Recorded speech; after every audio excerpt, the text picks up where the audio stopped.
사도행전 1장 12절에서 26절입니다. 사도행전 1장 12절에서 26절.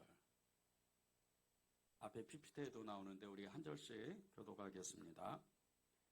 제자들이 감람원이라는 산으로부터 예루살렘에 돌아오니 이 산은 예루살렘에서 가까워 안식일에 가기 알맞은 길이라.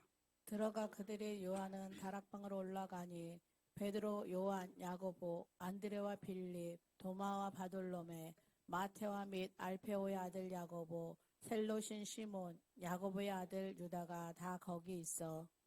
여자들과 예수의 어머니 마리아와 예수의 아우들과 더불어 마음을 같이하여 오로지 기도에 힘쓰더라. 모인 무리의 수가 약 120명이나 되더라.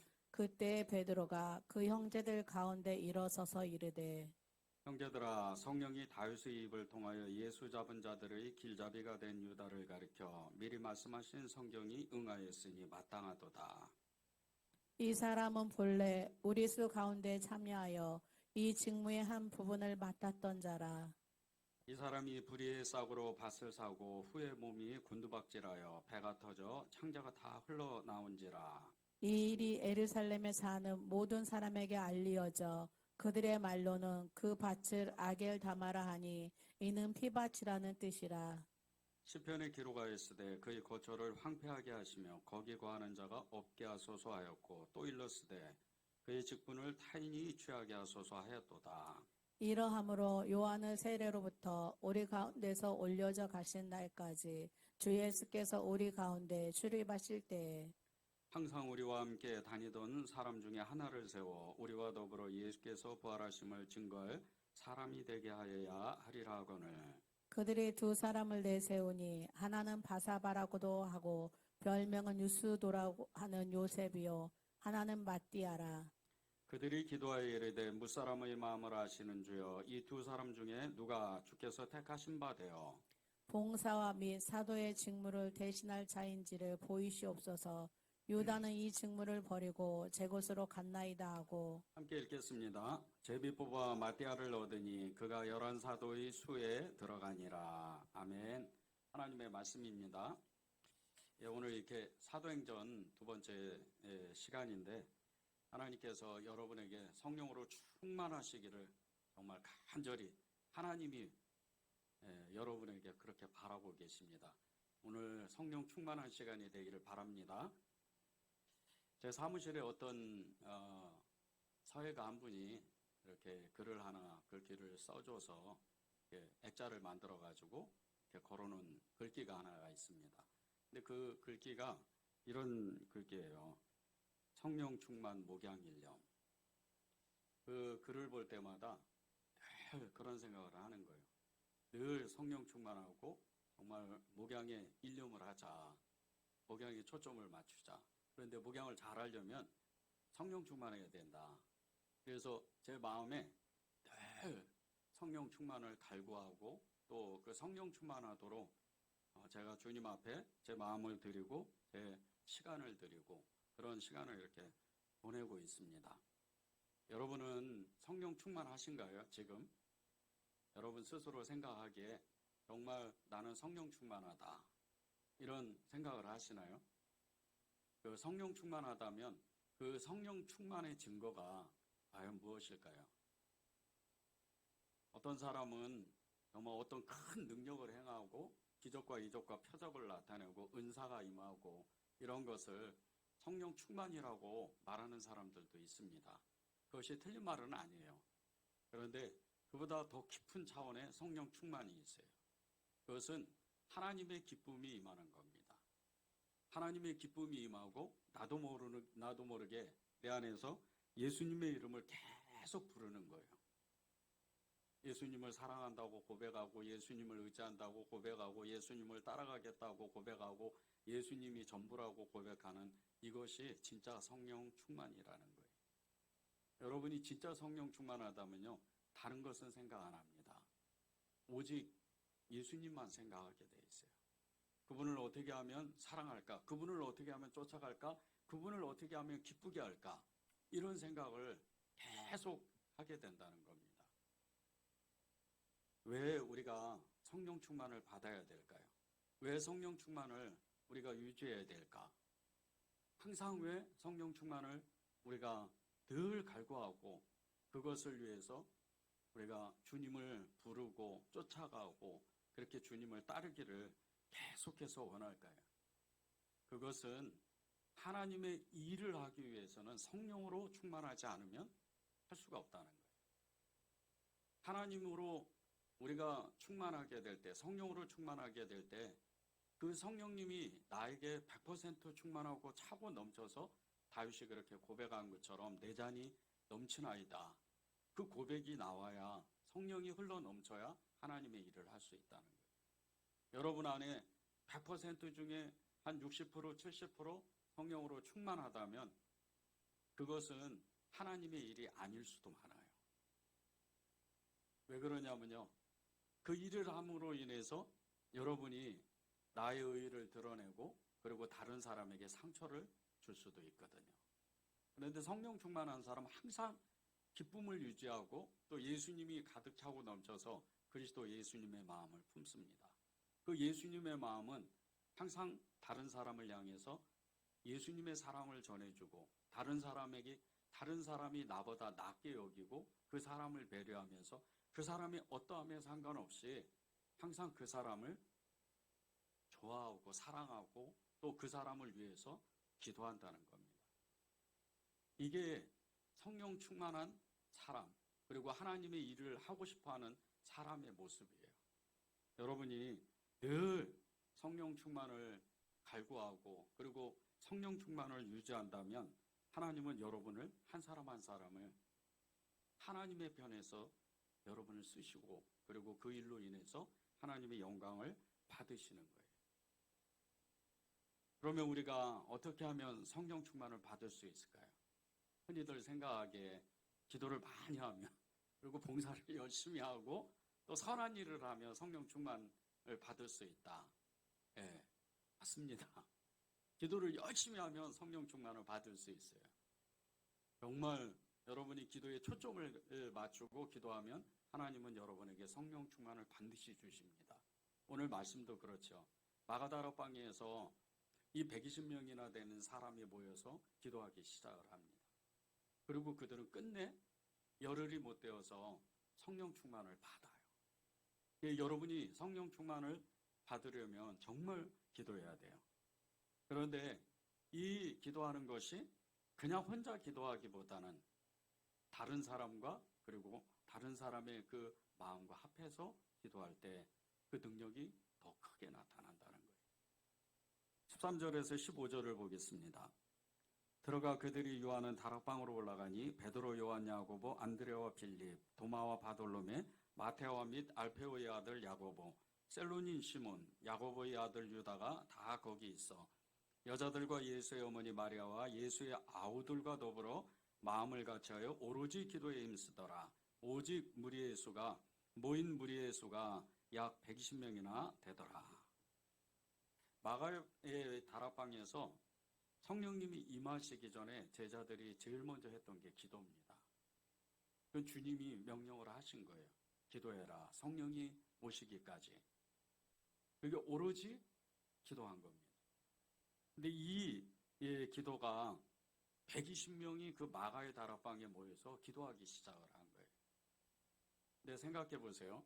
고대에 이 어느 집 다락방에서 그것도 한두 명도 아니고 뭐 10명이나 15명 이런 것도 아니고 120명이 모여가지고 기도를 하는 거예요.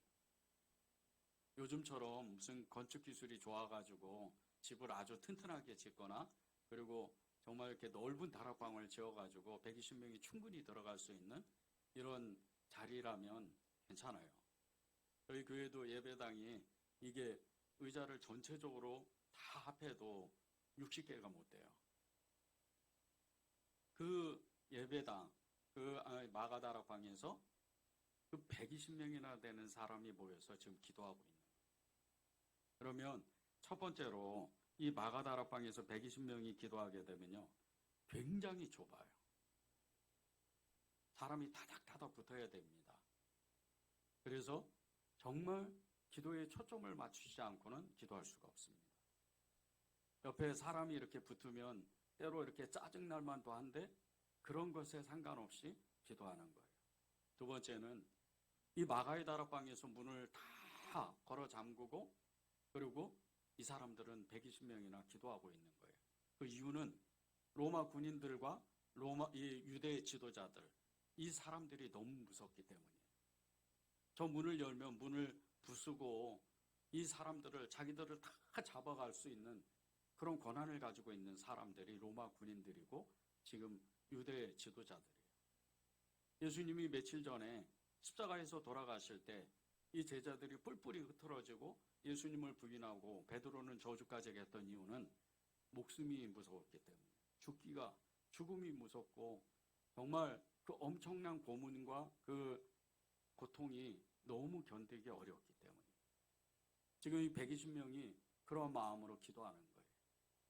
옆에 사람은 이렇게 붙어 있고 짜증은 나오고 두렵고 무서운데 지금 기도해야 돼요. 오로지 기도해야 됩니다. 그것도 마음을 합해서 120명이 기도해야 돼요. 이 기도가 처음에 어떻게 진행되겠어요? 기도가 제대로 나오지 않아요. 오로지 기도할 수가 없어요. 마음을 합해서 기도할 수가 없는 거예요. 그런데도 불구하고 이 사람들이 아주 조그만 소리로 입술을 벌려서 기도하기 시작합니다. 하나님, 주님이 약속하신 말씀도 있고 또 주님이 기다리라고 하셨으니까 저희는 기도합니다. 이렇게 힘없는 기도를 시작을 해요. 그러다가 몇 시간이 지나고 하루가 지나고 이틀이 지나요. 그리고 나서 왠지 모르게 기도하고 싶은 마음이 그때부터 생기는 거예요. 두려움이 점점 사라지고 로마 군인들과 유대인들에 대한 이 두려움이 자기들 마음 가운데서 점점 없어지는 것을 느껴요. 그리고 옆에 그렇게 짜증스러웠던 옆에 있는 그 형제들의 그 살이 그 다도 그렇게 짜증스럽지가 않는 거예요. 마음이 점점 하나가 됩니다. 그리고 기도하기 시작을 해요. 기도의 힘이 점점 강해져요.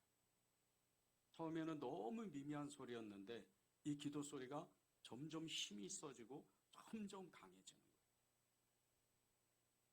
며칠이 지나고 나서부터 이 기도가 그 마가의 다락방의 전체를 울릴 정도로 그렇게 기도를 크게 하는 거예요.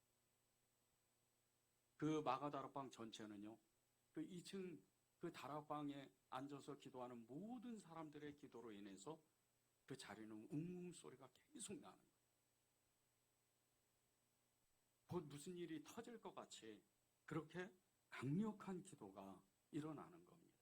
그런데 이것이 오로지 마음을 같이하여 그 기도에 초점을 맞추고 기도했던 이 이유가 형제들의 그 연약함, 형제들의 그 약한 마음을 이해하고 기도했기 때문에 여러분이 기도의 능력을 갖고 싶고 또 하나님의 역사를 만나고 싶다면요, 여러분 옆에 있는 형제들을 정말 사랑해야 돼요.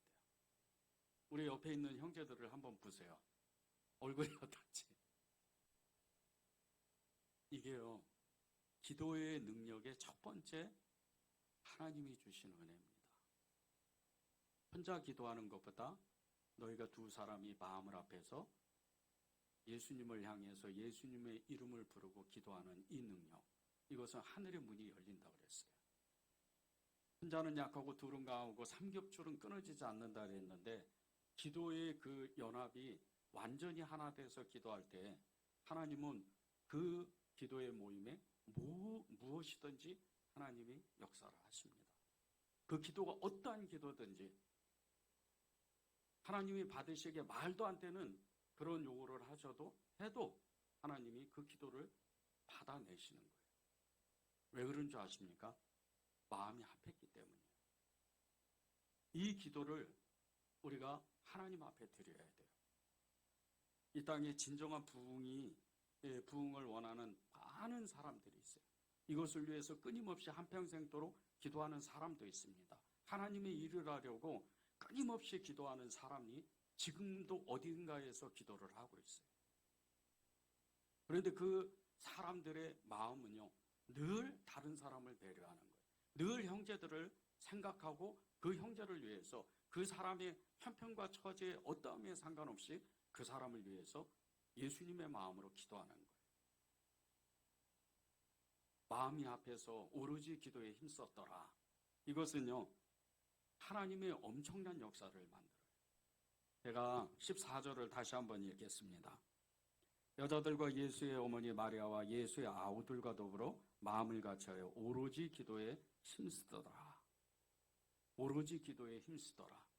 그런데 보세요. 예수의 어머니 마리아와 예수의 아우들과 더불어. 예수님의 아우들은요, 예수님이 부활하시기 전까지는 예수님 믿지 않았어요. 믿음이 없는 사람들입니다. 이 사람들은 우리 형이지 하나님이라고 예수님을 부르질 못했어요. 믿음이 없는 사람들이에요.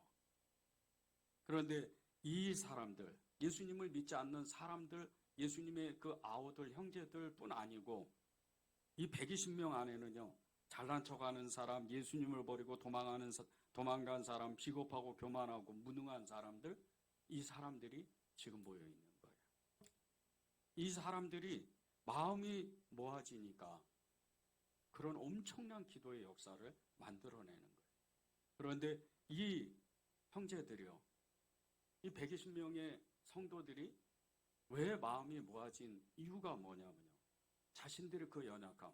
어떤 사람은 예수님을 저주하고 정말 예수님을 부인하고 떠나버리고, 아예 처음부터 그냥 예수님이 잡혀가셨을 때 예수님을 아예 버려버리고 그냥 간 사람, 예수님을 그냥 팔아 넘긴 사람, 이런 사람, 그 옆에 있던 사람들도 있었다는 거예요.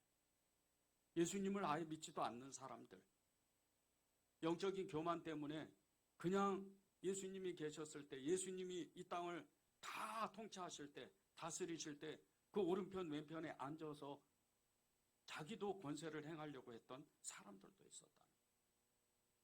그런 사람들이 자신의 연약함을 솔직하게 형제들에게 고백을 해요.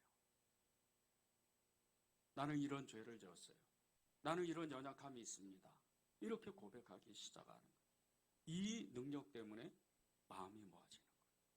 이 고백 때문에 성령 안에서 그들이 이미 성령 받기 전에 하나가 되는 거예요. 그 기도가 얼마나 강한지 몰라요. 마음을 같이, 더불어 마음을 같이하여 오로지 기도에 힘썼더라. 이 기도는요, 자신의 모든 것을 내어놓는 그런 기도입니다. 여러분이 진짜 기도의 능력을 갖고 싶다면 여러분의 가장 연약한 것을 어떤 형제에게, 정말 나하고 마음이 통하는 그 형제에게 내어놓을 줄 알아야 돼요. 그렇지 않고 여러분이 어떤 기도의 능력을 받아도요, 그 능력은 나타나지가 않아요. 기도는 들어보면 압니다. 이 사람의 기도가 능력이 있는지 없는지 들어보면 알아요. 그 사람으로 하여금 나도 기도하고 싶은 마음이 드는 사람, 이런 사람의 기도는요, 이루 말할 수가 없어요. 그런데 그런 사람의 그 기도를 하기 전에 그 사람의 신앙의 모습을 보면 늘 다른 사람에게 자신을 낮춰요. 그리고 자신의 연약함을 고백하는 사람이에요. 교회 안에서도 있는 듯 없는 듯 그렇게 삽니다. 그런데 기도의 자리만 들어가면 엄청난 불이 임하는 거예요. 제가 전에 교회에서 기도 담당 전도사로 5년 동안 기도를 했어요. 5년 동안 기도하면서 그 사역을 하면서 정말 저 사람의 기도가 얼마나 능력이 있는지 그것을 늘 도전받는 그런 사람은요, 마가의 다락방이나 그리고 그 교회 안에 여러 기도의 처소 같은 데서 정말 이름도 없이 빛도 없이 기도하는 사람이었어요. 그리고 그 사람은요, 늘 다른 사람을 배려하고 다른 사람에 대해서 이렇다 저렇다 이야기를 하지 않는 사람이에요. 그런 사람의 기도는 언젠가는 응답받더라고요. 그리고 언젠가는 그 사람의 기도가 다른 사람에게 영향을 주더라고요. 이게 기도의 능력을 갖는 사람들이에요.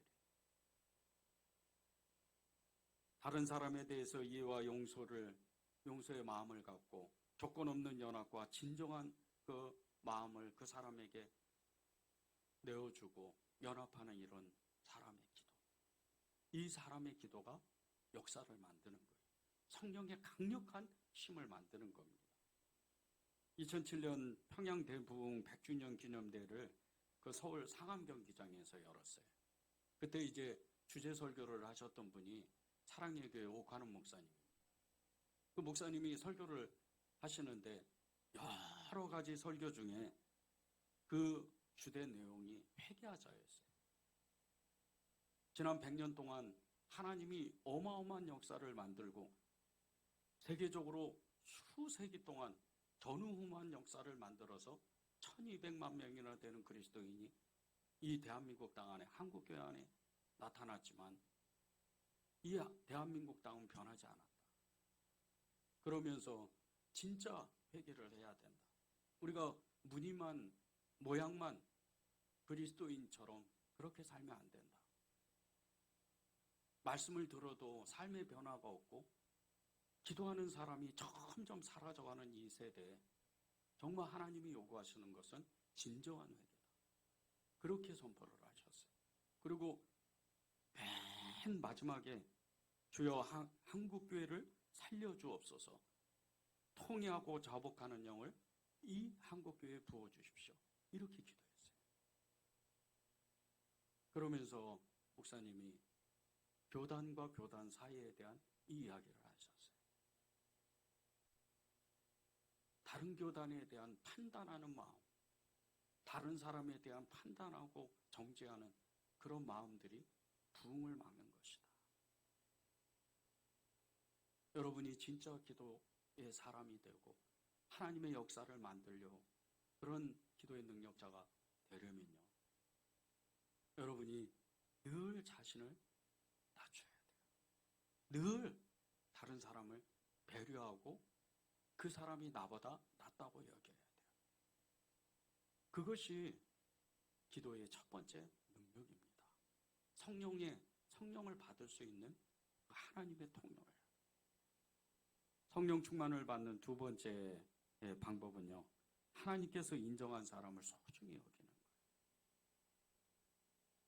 21절, 22절, 26절을 제가 읽겠습니다.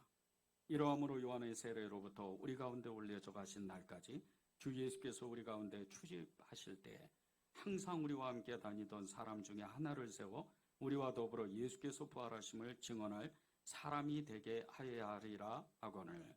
26절입니다. 제비뽑아 마띠아를 얻으니 그가 11사도의 수에 들어가니라. 이 마가다락방의 강력한 기도 중에 그 성령이 임하셨던 그 기도 방법 중에 하나가요, 하나님이 정하신 것을 순종하는 거예요. 아무 조건을 안 답니다.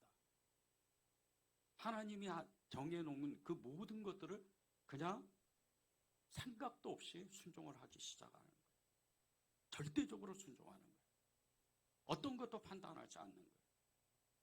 그것이 이 120명 중에 대다수의 사람이 좋아했던, 대다수 사람들이 인정했던 요셉이라는 사람을 그 사람이 뽑히지 않고 마띠아가 12사도에 뽑혔을 때 모든 사람이 인정했던 거예요. 여러분 주변에요, 요셉과 같이 능력 있고 똑똑하고 정말 배경 좋고 환경 좋고 이런 사람이 여러분 주변에 있습니다. 그런데 또 그 옆에 정말 그 사람하고는 얘기하고 싶지 않는, 너무나 형편이 어렵고 찌질하고 너무나 연약한 이런 사람들이 있을 수도 있어요. 그런데 예수님 안에서, 교회 안에서요, 그런 사람이 여러분의 진짜 친구입니다. 이 마띠아는요, 3년 동안 예수님을 그냥 따라다닌 사람이에요. 그리고 가장 허드렛 일을 했던 사람. 요셉과 같이 정말 많은 사람에게 인정을 받고, 믿음이 좋구나, 기도도 엄청나게 강하구나. 저가 많은 성경 지식을 알고 있구나. 그런 사람도 아니에요. 늘 따라다닌 사람이었어요. 예수님을 따라다녔고 제자들을 따라다녔고 무리들을 따라다닌 그런 사람이었어요. 그런데 하나님이 이 요셉을 뽑지 않고 마띠아를 뽑는 거예요. 이렇게 연약한 사람을. 그 사람이 이 12 사도의 수에 들어갑니다. 그런데 오늘 성경을 읽은 것처럼 아무도 그것이 잘못됐다고 이야기하지 않아요. 여러분이 진짜 성령 충만을 받고 진짜 기도의 사람이 되고 믿음의 증인이 되고 싶다면요, 여러분 주변에 가장 연약한 사람을 일부러라도 찾아야 돼요. 그리고 그 사람을 가까이 해야 돼요. 기도를 엄청 하고 믿음이 좋은 사람이요, 여러분에게 유익이 될 수도 있지만, 여러분이 정말 연약한 사람을 내 옆에 나의 정말 친한 친구로, 형제로 그렇게 여기면서 여러분이 신앙생활을 시작하면요, 그때부터 예수님의 마음이, 예수님이 무엇을 원하시는지 보이기가 시작해요. 저는 신앙생활을 하면서 가장 연약한 사람을 일부러 찾아다녔어요. 그런 사람들 중에요, 지금 선교사가 된 분이 2분이나 있어요. 저까지 포함해서 목사가 2사람이나 나왔어요. 가장 연약했던 사람이에요. 아무도 그 사람이 어떤 능력을 가지고 있는지, 어떤 믿음을 가지고 있는지 관심이 없었어요. 그런데 제 눈에는 그 사람이 얼마나 소중한 사람이라는, 얼마나 하나님을 사랑하는 사람이라는 것이 제 눈에는 보였어요. 그 사람과 가까이 하고 하나님을 나누고 예수님이 어떤 분이신지, 하나님을 사랑하는 방법이 무엇인지, 하나님의 일이 무엇인지 그것을 나누기 시작했어요. 어떨 때는 밤이 새도록 정말 새벽에 그 해가 뜨는 그 시간까지도 나눈 적이 있었어요. 끝내 신학교를 가더라고요. 저도 나중에 신학교를 가게 되더라고요. 그런 사람을 가까이 하는 거예요. 그러면 여러분이 언제나 성령 충만을 받습니다. 언제나 믿음에 충만한 그런 사람이 되는 거예요. 이런 사람은요, 이 마띠아와 같이 정말 그런 하나님의 영이 거하고 하나님의 역사를 만들어내는 이런 눈이 그대로 열려요. 우상숭배로 타락한 북이스라엘의 종교개혁을 일으켰던 이 예후 왕, 이 사람의 진짜 친구는요, 왕궁에 있던 어떤 장군들이나 권력을 가진 어떤 이런 지략가들, 권세자들, 이런 사람들이 아니었어요. 그저 하나님만 사랑해서 광야로 일부러 나가서 초막 하나 짓고 아침을 먹었는지 저녁을 굶었는지 알지도 못하는, 너무나 초라하게 사는 그런 여호나답이라는 사람을 만났기 때문에 종교개혁을 일으킨 거예요. 이 예후가요, 아합 왕가의 그 모든 악한 일을 다 처리하고 나라를 다 뒤집어서 이 나라를 새롭게 한 것 같아도요, 하나님의 입장에서는 이 예후가 이 북이스라엘의 나라를 새롭게 한 게 아니에요. 그가 진짜 새롭게 한 건 그들의 뼛속과 뿌리까지 박혀있는 이 우상숭배, 바알과 아세라 상을 섬겼던 그 우상숭배를 끝내야 종교개혁이 일어난 거예요. 그런데 그것을 할 수 있는 사람이 이 광야로 나갔던 네갑의 아들 이 여호나답이라는 사람이었어요. 그는 하나님만 믿었어요. 그는 하나님만 사랑했어요. 그 사람과 연합하니까, 그 사람과 하나 되니까 종교개혁이 진짜로 일어나는 거예요. 그런데 이 예후가 여호나답을 초청할 때 그 장면을 생각해 보세요. 화려한 마차를 끌고 여호나답을 찾으러 가요. 엄청나게 화려한 마차입니다. 거기에 먼지 하나 없어요. 근데 광야에서 그렇게 거린처럼 지내고 사는 이 여호나답에게 예후와 이 예후가 손을 뻗쳐요. 이 마차로 올라오라는 거예요. 그리고 그는 그 여호나답과 둘이 그 화려한 마차에 앉아서 왕궁으로 들어가요. 그때부터 진짜 부흥의 역사, 종교개혁의 역사가 일어나기 시작하는 거예요. 이게 구약의 유명한 종교개혁의 역사입니다. 가장 연약한 사람, 가장 정말 볼품없는 그런 사람이요. 여러분의 믿음을 일으키는 그런 통로가 될 수가 있어요. 그 사람 때문에 여러분이 정말 성령 충만을 받을 수가 있다는 거예요.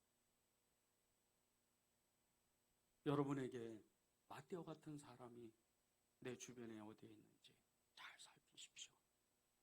그리고 그 사람에게 여러분의 손을 내미십시오. 그러면 여러분은 성령 충만을 받을 수 있어요. 성령 충만을 받는 세 번째 이 방법은요, 하나님의 뜻이 이루어지기까지 기도하는 거예요. 24절에서 26절을 읽겠습니다. 그들이 기도하여 이르되 무사람의 마음을 아시는 주여, 이 두 사람 중에 누가 주님께 택하신 바 되어 봉사와 및 사도의 직무를 대신할 자인지를 보이시옵소서. 유다는 이 직무를 버리고 제 곳으로 갔나이다 하고 제비 뽑아 마띠아를 얻으니 그가 11사도의 수에 들어가니라. 우리의 이 기도가요, 언제나 그냥 어디서나 무엇을 하든지 기도하면 하나님의 뜻을 구하는 기도가 되면 좋은데 그렇지 않을 때가 있어요. 어떨 때는 내 편리를 위해서, 내 행복을 위해서 기도할 때가 있어요. 그런데 주님이 원하시는 건요, 주님의 뜻을 구하라는 거예요. 24절에 보면 무사람의 마음을 아시는 주여라는 말씀이 있어요. 무사람의 마음을 아시는 주여. 우리가 기도하기 이전에요, 우리의 마음을 하나님은 이미 아셔요. 어떤 것을 구할지 우리가 기도하기 전에 이미 다 아십니다. 그런데 우리의 마음이 하나님 편에서 기도하는 것이 아니고 우리의 편리를 위해서 하나님께 구한다면, 그렇게 기도한다면 하나님이 그것을 응답하실 수가 없는 거예요. 흔히들 기도를 그렇게 표현을 하잖아요. 어떤 것은 기다려야 되고 어떤 것은 하나님의 뜻이 아니라 응답하지 않으시고, 또 어떤 것은 정말 즉시로 하나님이 응답하시는 기도가 있다. 즉시로 응답하는 기도가 어떤 기도인 줄 아십니까? 하나님의 뜻대로 구하는 기도예요. 그래서 그 유명한 겟세마네 동산에서 주님이 기도하셨을 때 저의 원대로 마옵시고 아버지의 원대로 되기를 원합니다. 아버지의 뜻대로 되기를 원합니다. 그렇게 고백했을 때 예수님의 기도가 바로 응답되잖아요. 바로 유대인들이 찾아옵니다. 검과 몽치를 가지고 예수님을 끌고 가는 거예요. 그 기도가 얼마나 강했으면, 하나님의 뜻을 구하면. 예수님이 비록요 지금 십자가에서 달리시려고, 십자가의 고통을 받으시려고 이렇게 끌려가시지만 예수님은 우리를 위해서 그 기도를 하나님의 뜻에 맞게끔, 아버지의 뜻에 맞게끔 그렇게 기도한 거예요. 여러분의 기도가 나의 편리보다는, 나의 삶보다는 다른 사람을 위해서, 하나님의 뜻을 위해서 그렇게 기도하기로 작정하면요, 여러분이 이 땅에서 누리는 모든 그 축복, 그것은 그냥 자동으로 받게 돼 있어요. 여러분보다 하나님이 더 원하시는 것은요, 여러분이 이 땅에서 행복하게 사는 거예요. 그것은 여러분보다 하나님이 더 원하세요. 그런데 그것을 받으려면 정말 성령 충만을 내가 원하고 하나님의 뜻하심대로 내가 살려면요, 하나님의 뜻을 구해야 돼요. 그래서 제자들이 예수님께 기도를 가르쳐 달라고 할 때, 그렇게 부탁을 예수님께 드릴 때 예수님이 즉시로 말씀하신 것은 주기도문이었어요. 가장 먼저 시작한 기도가 어떤 기도입니까? 하늘에 계신 아버지, 우리가 사랑하는 분, 그분은 하늘에 계십니다. 근데 하늘에 계시기 때문에 그분은 이 땅에서 당신의 모든 것을 당신의 뜻하신 대로 이루어야 되는 거예요. 하늘에서 뜻이 이루어진 것 같이 이 땅 가운데 당신의 뜻이 이루어져야 돼요. 그것을 누구를 통해서 이루시는 줄 아십니까? 여러분이에요. 여러분의 삶을 통해서 이 땅에서 당신의 뜻을 이루고 싶으신 거예요. 예수님이 여러분에게 기도하게 하실 때요, 이것 구하고 저것 구해라, 그렇게 말씀하신 적이 없어요. 너희는 먼저 그의 나라와 그의 의를 구해라. 너희는 먼저 그의 나라와 그의 의를 구해라. 그리하면 이 모든 것을 너에게 더하시리라. 여러분이 진짜 성령 충만을 받고 싶다면요, 이렇게 무사람의 마음을 아시는 그 주님의 마음을 받아서, 하나님, 저는 어떠한 것도 다 필요 없습니다. 하나님의 뜻만, 하나님의 뜻이 제 삶에 이루어지기를 원합니다.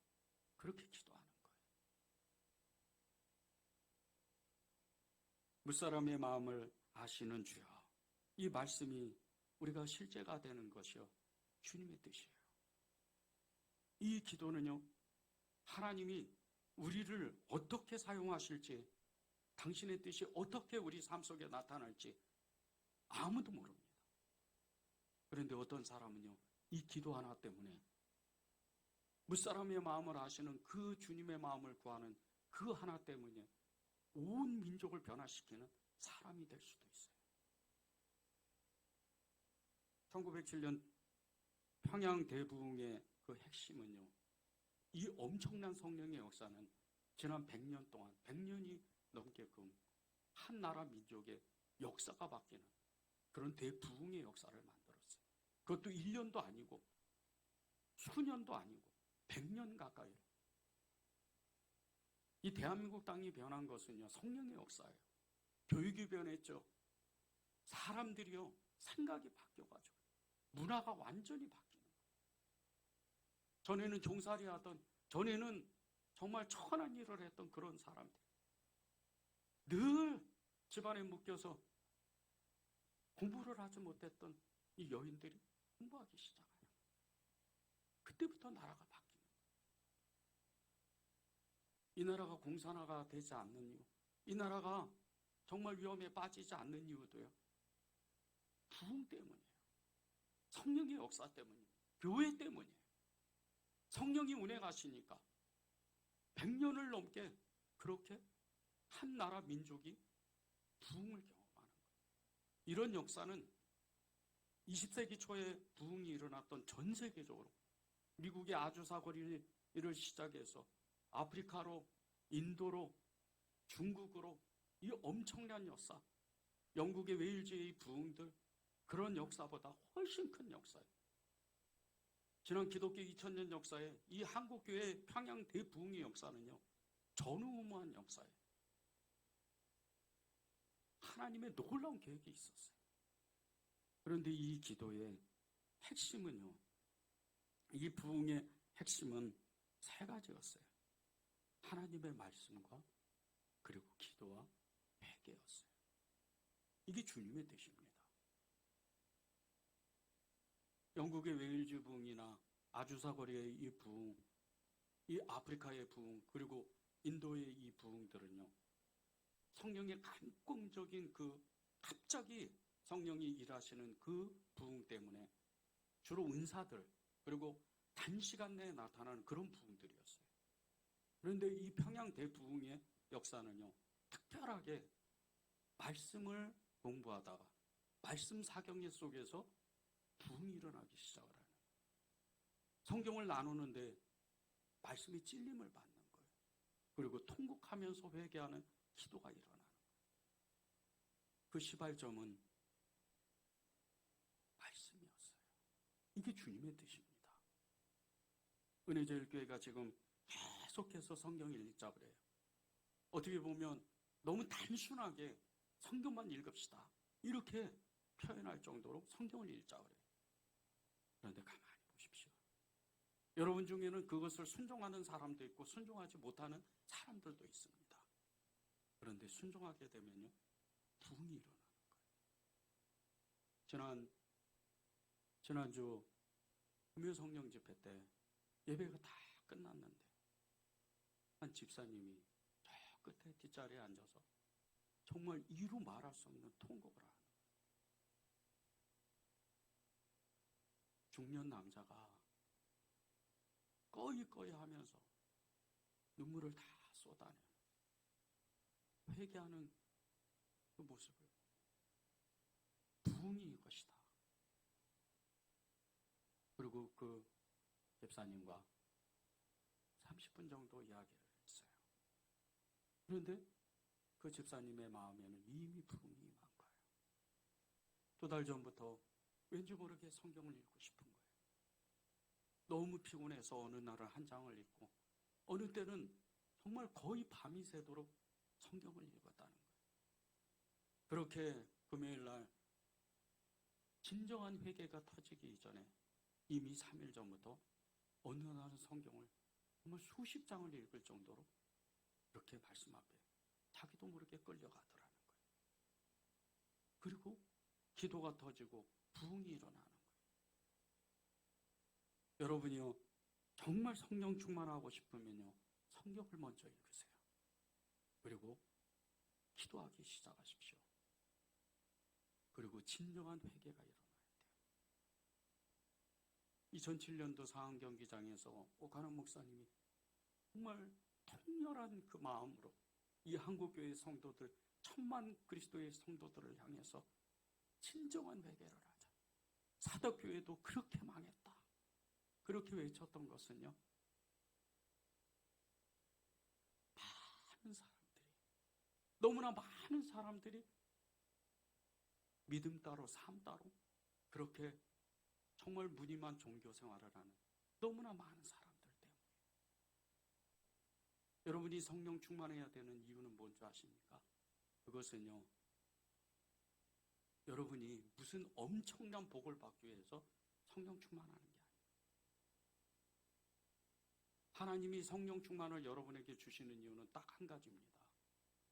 예수 때문에 살 수 있느냐. 저는 성령 충만을 받는 그 순간서부터요, 24년이 지난 지금까지 저는 그분만 생각하면 피가 떨리고 온몸이 떨려요. 왜? 저는 그분을 사랑하기 때문이에요. 저는 그분을 위해서 살려고 애를 씁니다. 그것이 성령 충만이에요. 다른 게 없어요. 오늘 주님은 여러분들에게 정말 여러분이 소원하는 그 성령 충만을 주고 싶어 하세요. 근데 한 가지 여러분이 결단할 것이 있습니다. 정말 하나님, 주님으로 살겠습니다. 성령 충만만 주시면 전 주님으로 살겠습니다. 오늘 아침에 오늘 읽을 성경 범위를 읽는데 4장에 보니까 누가복음 4장 16절 19절에 보니까 이런 말씀이 있더라고요. 예수께서 그 자라나신 곳 나사렛에 이르사 안식일에 늘 하시던 대로 회당에 들어가 성경을 읽으려고 서심해 선지자 이사야의 글을 드리거늘 책을 펴서 이렇게 기록된 데를 찾으시니 곧 주의 성령이 내게 임하셨으니 이는 가난한 자에게 복음을 전하게 하시려고 내게 기름을 부으시고 나를 보내사 포로된 자에게 자유를, 눈먼 자에게 다시 보게 함을 전파하며 눌린 자를 자유롭게 하고 주의 은혜의 해를 전파하게 하려 하심이라 하였더라. 이 말씀이 있더라고요. 진짜 성령 충만하면요, 그 말씀대로 살게 돼 있어요. 제가 무슨 마음이 넓어서 사랑이 있어서 그 노숙인 사역을 하는 게 아니에요. 제가 그 사역을 하는 건 딱 한 가지, 주님이 원하셨기 때문에 하는 거예요. 다른 이유가 없어요. 저는 근데 그분들을 만나면 주님을 보는 거예요. 그 이그러지고 찌그러지고 술에 채서 어찌할 바를 모르고 길에 그냥 쓰러져서 자는 그 사람들을 보면 그 사람들을 통해서 예수님을 만나는 거예요. 그 사람들을 도와주는 게 아닙니다. 제가 오히려 도움을 받는 거예요. 제 믿음이 흔들리지가 않아요. 주님을 만나니까. 이게 성령 충만이에요. 저는 여러분이 정말 성령 충만해서 그렇게 주님만 위해서 사는 그런 사람이 되기를 정말 간절히 바랍니다. 우리 찬양하고 기도하는 시간을